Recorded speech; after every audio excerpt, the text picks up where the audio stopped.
Hello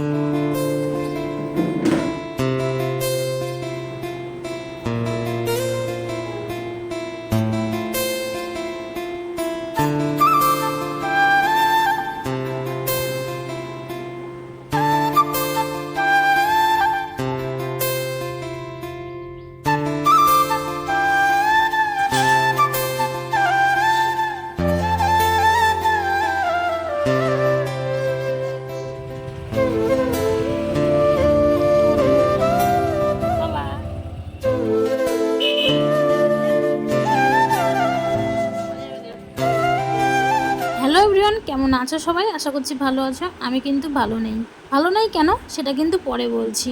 তো বড়োদেরকে প্রণাম আর ছোটোদেরকে অনেক অনেক ভালোবাসা জানিয়েই আজকে নতুন একটি ভিডিও শুরু করেছি। ভিডিওটা শেষ অবধি দেখতে থাকো, তাহলে আশা করছি ভালো নেই কেন সেটা পুরোপুরিভাবে বুঝে যাবে। মানুষের জীবনে যদি দুর্যোগ নেমে আসে তাহলে সেই মানুষ কিন্তু কখনোই ভালো থাকে না। তেমন সামনে পুজো, সবাই কত আনন্দ করছে, কিন্তু সেই মুহূর্ত মনে হয় আমার নেই। কারণ হচ্ছে আমার জীবনে মনে হয় দুর্যোগ নেমেই আসছে। তো যাই হোক, ভালো নেই কেন ভিডিওটা দেখতে থাকো, আশা করছি লাস্টের দিকে ঠিক বলে দিব। সকালবেলায় উঠেছি অনেকক্ষণ আগেই, উঠার পরে কিন্তু আমার কাজটা সব কিছু হয়ে গেছে। তো এখন নিয়েছি ছেলেকে নিয়ে বসেছি, ছেলের সেবা যত্ন করছি। আর এইটুকুন বাচ্চা নিয়ে যে এত বড় সমস্যা হবে আমি কখনোই কিন্তু ভাবতেও পারিনি। এক কথায় সকালবেলায় উঠে ওকে ব্রাশ করালাম, ব্রাশ করার পরে দেখো আমি একটা বোতল ঝাঁকিয়ে কিন্তু ওকে ওষুধ দিলাম। ওটা কিন্তু ওর গ্যাসের ওষুধ। কিছুদিন থেকে ওর এতটা প্রবলেম হচ্ছে পেট ব্যথার জন্য যে কোনো কিছু খাইয়ে শান্তি পাচ্ছি না। সেই জন্য ওষুধটা নিয়ে এসেছি। প্রথমেই কিন্তু বাসি পেটে ওকে ওষুধটা দিলাম। এরপরেই দেখো আমি ওকে একটুখানি লবণ দিয়ে গরম জল করে খাওয়ালাম, যেন সারাদিন ছেলেটা ভালো থাকে। আর এটা ওটা খেলেও যেন গ্যাস ট্যাস কিছু না হয়, ওই জন্যই। তো আগে ওষুধটা খাওয়ার কিছুক্ষণ পরেই কিন্তু আমি গরম জলটা খাওয়াই। তবে খাওয়াতাম না, ওর পেট ব্যথার প্রবলেমের জন্যই এখন কিন্তু খাওয়াচ্ছি। আর তারপরে আমি একটুখানি চা বানিয়েছি, সেটাই এখন মুড়ি দিয়ে খাবো। তোকে বললাম যে তুই কিছু খাসনি, তো একটু দুটো বিস্কুট খা। তো যাই হোক, ও একটুখানি বিস্কুট একটু চা দিয়ে ভিজিয়ে খাচ্ছে। বাচ্চাদেরকে চা দিয়ে একদমই ভালো না, তবে ও শোনে না, একটুখানি ওকে নামগন্ধ মতোই দিই। সেই জন্য এখন বিস্কুট দিয়ে বসে বসে খাচ্ছে। তো এবার ধরো যে কি, ওর কিন্তু দুধ, যে সকালবেলায় দুধ খাই, ওটা প্যাকেটের কোটোর দুধ খাই, ওটা কিন্তু গুলিয়ে রেখেছি। এখন জল, ওষুধ আর বিস্কুট খাচ্ছে, তো ওকে একটু থেমেই খাবো। তো চলো আমরা এখন খাওয়া দাওয়া করে নিই, তোমাদের সঙ্গে আবার পরে দেখা করছি। তো যাই হোক, কয়েকদিন থেকে কিন্তু জামা কাপড় কাচা সেরকম হয়নি। আজকে যেহেতু মাথাটা শ্যাম্পু করি শনিবার, সেই জন্যই হচ্ছে দেখি অনেকগুলো জামা কাপড় কেচেছি। তো সেগুলোই এখন মেলে দিচ্ছি। তো ধরো যে কি, আমি এক সপ্তাহ ধরে জামা কাপড় অতটাও সেরকমভাবে কাচি না, ওই একদিনই বেশি করে কাচি। যেহেতু সার্ফের জল মাঝে মধ্যে যদি মাথায় পড়ে যায়, সেই মাথাটা নিয়ে আর থাকা যায় না। আর আমি শ্যাম্পুটা খুবই কম করি, সপ্তাহে 1 দিন থেকে 2 দিন করি। তো প্রচণ্ড মাথার প্রবলেমে ভুগছি, আমিও ভুগছি।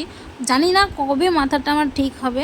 তো যাই হোক, সেটা ভগবানই জানে। আমি অপেক্ষা করছি যে আমার মাথাটা যেন তাড়াতাড়ি হয়ে যায়। তো অনেকটাই কাজ ছিল আজকে, কিন্তু পুরোপুরি যে আমি তাড়াতাড়ি কাজটা সেরে উঠতে পেরেছি, এই আমার ধন্য। তো সকালবেলায় অনেক দিন ঘুম ভাঙে না, তার জন্য বরকে বলেছিলাম যে সকালবেলায় আজকে আমাকে ঘুম থেকে তুলে দিও। তো ও যাই হোক বাইরে থাকে, সেই জন্য আমাকে মোটামুটি 6টার দিকে ফোন করেছিল। সেই জন্য আজকে কিন্তু উঠে পড়েছি। আর অনেকটা কিন্তু আমার কাজ এগিয়ে গেছে। হয়তো দেরিতে উঠলে হতো না, কিন্তু এখন দেখলাম তাড়াতাড়ি উঠে একটু ভালোই করেছি। শরীরটাও ভালো লাগছে আর কাজের সঙ্গে তাল মিলিয়ে কাজ করছি। কারণ এক জায়গায় আজকে যেতে হবে, ছেলেকে নিয়ে ডাক্তার দেখাতে যেতে হবে। বললাম যে ভালো নেই, এই জন্যই। ছেলেটা এতটা রোগে যে ভুগবে আমি কখনোই ভাবিনি। তো যাই হোক, আমি বলেছিলাম যে আমার ভালোবাসার মানুষদেরকে কখনোই যেন ভগবান কষ্ট দেয় না। কিন্তু আমি বললে তো আর হবে না, সে তো সেই রকম বিচার করেই যে যেমন তাকে তেমনভাবেই ঠিক রাখবে, তাই না? আমার কথা শুনবে না। তো আমি এইটুকুনি চাই যে আমি যাদেরকে ভালোবাসি তাদেরকে ভগবান যেন কখনোই কষ্ট দেয় না। কিন্তু যাই হোক, আমার নিজের সন্তানকেই এত বড়টা কষ্ট দিচ্ছে। আমি সহ্য করার বাইরেও সব কিছু সহ্য সামলে কিন্তু আমাকে চলতে হচ্ছে।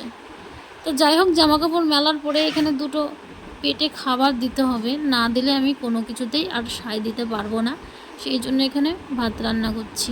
তো ভাতটা তো আমার পুরোপুরি হয়েই আছে। ওই মিষ্টি কুমড়ো দিয়ে, আলু দিয়ে আর হচ্ছে পুঁই শাক দিয়ে তরকারি করেছি, ঢেঁড়স ভাজা করেছি, আর পটল দিয়ে আলু দিয়ে ডালের বড়া দিয়ে একদম নিরামিষ ঝোল। তো আজকে প্রপারই কিন্তু নিরামিষটাই খাই শনিবার।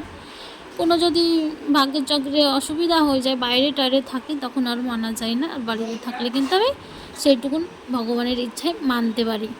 তো যাই হোক, দেখলেই আমি ছোট হাঁড়িতে করে ভাত রান্না করেছি। ভাতটা নামিয়ে আমি এই গ্যাস ট্যাস এগুলো কিন্তু এখন পরিষ্কার করতে থাকবো।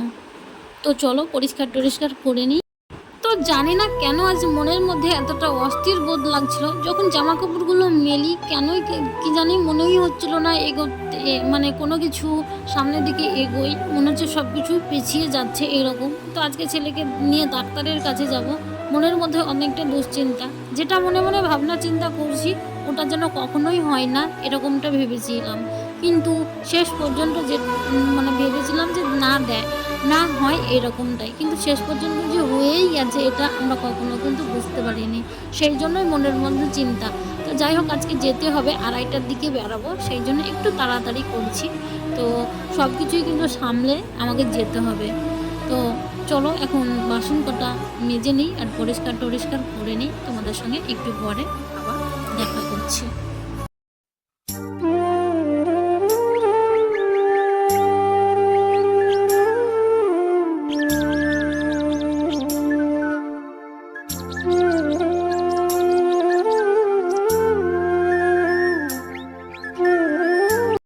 যাই হোক, রেডি হয়ে কিন্তু বেরিয়ে গেছি। আমাকে একাই যেতে হবে, বর বাইরে থাকে, সেই জন্য বর যেতে পারবে না। বলেছিল তোমার মাকে ডেকে নাও, তোমার মার সঙ্গে যাওয়া। আর ছেলেকে নিয়ে আমি একাই যেতে পারবো না বলে এর মধ্যে কিন্তু মাকে ডেকেছি। মা আর ছেলে বসে আছে আর আমি এই দিকটাই বসে আছি। তো এখানে রেলগেট পড়ে গেছিলো, ওই জন্য দাঁড়িয়েছিলাম। আর বাড়িতে এতটাই তাড়াহুড়োর মধ্যে ছিল ভিডিওটা কন্টিনিউ করতে পারিনি। তো আমার ছেলের কি হয়েছে আমি পরের ভিডিওটা কিন্তু তোমাদেরকে জানিয়ে দিব। আর পিছনেই দেখো আমাদের একটা কালী মন্দির আছে, আমাদের এইখানে কালী মন্দির। তো ঠাকুরকে আমি প্রচণ্ড বিশ্বাস করি, জানি উনি ঠিক করে দিবেন, দিয়েছে যখন উনি ঠিক করে দিবেন। সব কিছু ক্ষেত্রে কিন্তু আমি ঠাকুরকে পুরোপুরিভাবে ডাকি আর ঠাকুরকে পুরোপুরিভাবে কিন্তু বিশ্বাস করি। তো চলো আজকের ভিডিওটা এখানেই শেষ করছি, দেখা হবে অন্য কোনো ব্লগে। ততক্ষণ পর্যন্ত তোমরা সুস্থ থেকো।